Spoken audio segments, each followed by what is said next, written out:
नमस्कार, 10 के दमदार ट्रेड्स में आपका स्वागत है। फिलहाल आपके सामने निफ्टी 116 अंक की बढ़त के साथ गैप अप ओपनिंग के बाद 9311 के आसपास चल रहा है। बैंक निफ्टी में आप इसी तरीके से 325 अंक का एक बहुत अच्छा मूवमेंट देख रहे हैं ऊपर की तरफ। 19821 के आसपास बैंक निफ्टी आपको ट्रेड कर रहा है। दोनों स्टॉक्स में गैप अप ओपनिंग हुई और उसके बाद पिछले 45 मिनट से आप हल्का सा मुनाफा वसूली आते हुए देख रहे हैं। दो स्टॉक्स पर नजर रखिए आज। हिंदुस्तान यूनिलीवर जो कि अपने एक बहुत अच्छे ट्रांजैक्शन के बाद कल जहां पर 5.8% आपको इक्विटी बिकती हुई दिखी थी एक ब्लॉक डील में, फिलहाल ऊपर आपको ट्रेड करता हुआ दिखेगा। 65 अंक और 2058 का रेट है। अपने 200 डीएमए के ऊपर ट्रैक कर रहा है, जो कि अरसे से आपको सीएनबीसी आवाज एडवाइस कर रहा है। दूसरा रिलायंस इंडस्ट्रीज लिमिटेड, सुबह सुबह एक और ट्रांजैक्शन हुआ। विस्टा इक्विटी पार्टनर्स ने रिलायंस जियो में निवेश किया है लगभग 11,368 करोड़ का, और यहाँ पर उन्होंने लगभग 2.3% स्टेक खरीदा है प्रीमियम पर रिलायंस जियो पर, जो कि फेसबुक की डील हुई थी लगभग 3 हफ्ते पहले। तो ये दो स्टॉक्स हैं जो पूरे बाजार को आज दोबारा डिफाइन कर रहे हैं, जैसे कल भी कर रहे थे। इन पर हमारी नजर रहेगी और फिलहाल आपको अपने पूरे पैनल से मिलवाते हैं। हमारे साथ राहुल शर्मा साहब जुड़ चुके हैं जेएम फाइनेंशियल सर्विसेज के, चंदन तपड़िया साहब मोतीलाल ओसवाल फाइनेंशियल सर्विसेज से आएंगे, मयूरेश जोशी साहब हैं विलियम ओनील से, और दीपन मेहता साहब जुड़ेंगे डायरेक्टर जो हैं एक्सिलर इक्विटीज से। चर्चा करेंगे पूरे बाजार के बारे में और दो नए खिलाड़ी नीरज जी और हेमंत जी आपको प्रस्तुत करेंगे 10 के दमदार ट्रेड्स में। चलिए शुरुआती सत्र शुरू करते हैं चंदन तपड़िया साहब से। आप हमारे नए गेस्ट हैं। तपड़िया साहब बताइए किस हिसाब से आप बाजार की गैप अप ओपनिंग को देखते हैं वीकली एक्सपायरी के पहले दिन, और कौन से आपके दो स्टॉक पिक्स हैं? नमस्कार। देखिए, आज एक पॉजिटिव ओपनिंग होके बाजार में 9380 के हाई बना के ऊपर के लेवल से थोड़ा सा डिक्लाइन देखा है, तो कहीं ना कहीं हम वापस एक दायरे में फंसे हुए हैं। अपसाइड लिमिटेड है बट डाउन साइड में भी सपोर्ट आ रहे हैं। लास्ट ट्रेडिंग सेशन को वॉलेटिलिटी थोड़ा सा गिरा था और हम 9175 के लो के बाद में जो 4 दिन का लोअर हाइज है वो निगेट किया था। तो अब ऐसा लग रहा है कि बाजार का दायरा बन चुका है और आने वाले कुछ दिनों में इस दायरे में ट्रेड करेगा। नीचे में 9100, 9150, ऊपर में 9450, तो इस दायरे में कामकाज करना पड़ेगा। कोई भी डिक्लाइन आता है तो हम यहाँ पे इनफैक्ट खरीदारी की सलाह रखेंगे बाउंस को प्ले करने के लिए। 9200 एज ऑफ नाउ सपोर्ट है। 9200 के सपोर्ट के साथ हम 9400, 94, 2050 तक के बाउंस को प्ले करने का यहाँ पे प्रयत्न करेंगे। ट्रेडिंग आइडियाज की हम बात करें तो जेबी केमिकल एक हमारा यहाँ पे पहला ट्रेड है। जेबी केमिकल ने एक अच्छा खासा मोमेंटम दिखा है। वीकली चार्ट काफी अच्छा है। इस वीक में लगभग 15% का मोमेंटम इस काउंटर में हुआ है। स्टॉक डेली स्केल पे लगातार 4 दिनों से हाई राइज हाई लोज बन रहे हैं। लाइफ टाइम हाई टेरिटरी में एंटर हो चुका है और जो क्लासिकल ब्रेकआउट इस वीक में बना है, लग रहा है 8-10% का मोमेंटम इमीडिएट में बनना चाहिए। इनफैक्ट 2 दिन पहले जब ब्रेकआउट हुआ था इस काउंटर का लगभग 585 के ऊपर, तो वॉल्यूम काफी सिग्निफिकेंट था और फॉलो अप बाइंग 2 दिन से इंडिकेट कर रही है कि अप मूव बनना चाहिए।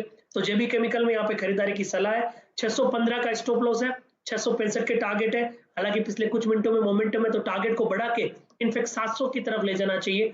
615 के स्टॉप लॉस है, 665 और 702 टारगेट रहेंगे। दूसरा ट्रेड यहाँ पे रहेगा आईसीआईसीआई प्रू का। देखिए, इस काउंटर में एक लोअर लेवल से सपोर्ट बेस बाइंग आ रही है। आईसीआईसीआई प्रू, एचडीएफसी लाइफ, दोनों काउंटर में यहाँ पे पॉजिटिव बायस बना हुआ है।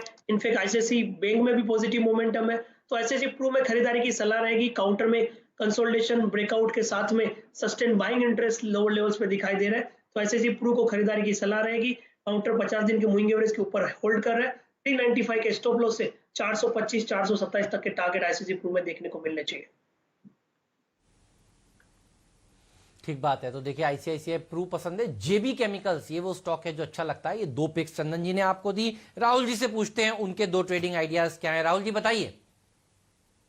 जी हाँ, देखिए, पहला ट्रेड जो है वो हिंडाल्को का रहेगा। मुझे लग रहा है कि हिंडाल्को में अच्छा परफॉर्मेंस रहना चाहिए।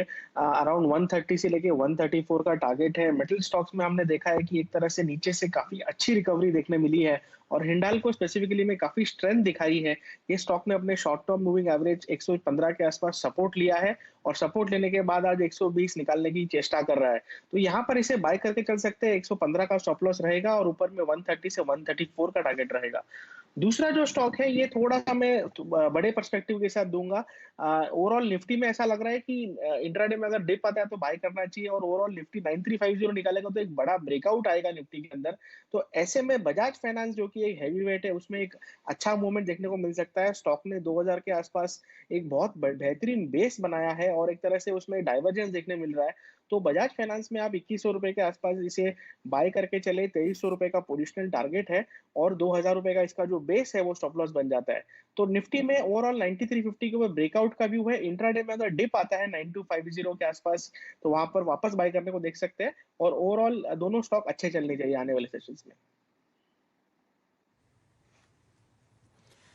चलिए शर्मा साहब, बहुत शानदार आप कॉल्स देते हैं और बजाज फाइनेंस फिलहाल आपके सामने 2107 पर चल रहा है और एक लॉन्ग कॉल आपको इस स्टॉक में आती हुई दिख रही है। लगातार 4-5 दिन से एक अच्छा मोमेंटम, कम से कम 2 साल की लो से जो हमने देखी थी 1910, वहाँ से आपको वापस बजाज फाइनेंस में आता हुआ दिख रहा है। चलिए मेरे ख्याल से नीरज जी और जुड़ चुके हैं हमारे साथ, हेमंत जी ऑलरेडी हैं और चर्चा होगी नया खिलाड़ी का।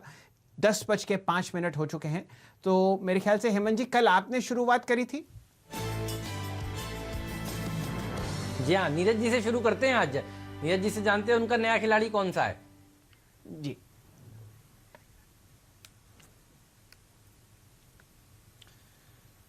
मेरा जो नया खिलाड़ी है आज का वो है एडोर वेल्डिंग।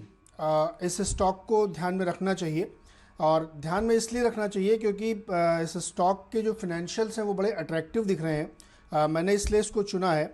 कंपनी जो है इस समय जो जिस प्राइस पे ट्रेड कर रही है वो वैल्यूएशन के लिहाज से आप देखेंगे तो काफ़ी सस्ते हैं। केवल 11.5 के पी पे ये अवेलेबल है और इस वजह से ये काफ़ी सस्ती दिख रही है। अब इनकी जरा फिनेंशियल्स को आप थोड़ा देखिए, जिसकी वजह से हमने इसको चुना है। अगर इनके आप बैलेंस शीट नज़र डालेंगे तो लगातार कंपनी जो है पिछले कई वर्षों से प्रॉफिट बनाती आ रही है और जो इन्होंने सेल्स दिखाई है